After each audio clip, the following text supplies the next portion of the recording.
و250 كيلو متر في الاماكن اللي ما فيش فيها سرعات الرياح العاليه.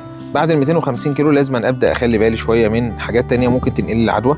ممكن الملابس بتاعه العمال، عامل خرج يجيب اكل من بره، راح يزور واحد صاحبه في مزرعه عربيات تانية العلف خلي عنده بالي حفاظ منها، قلعيه، عربيات العربيات، المزارع. الفيران اللي موجوده في المزرعه، الكلاب، لو كلاب بتدخل وتخرج من داخل المزرعه، الناس اللي بتدخل عنده تخرج من المزرعه. عشان كده قلنا لازم أن يكون المزرعه لها باب، لازم أن يكون عندي مغطس قدام المزرعه، لازم أن اي حد غريب داخل المزرعه لازم أن يشطف وارش عليه مطهر زي الفيركول.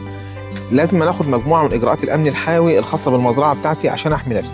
وقلنا قبل كده ان اخطر واحد على المزرعه هو صاحبها، لان هو اللي بيسمح للناس ديت بالدخول الى داخل المزرعه.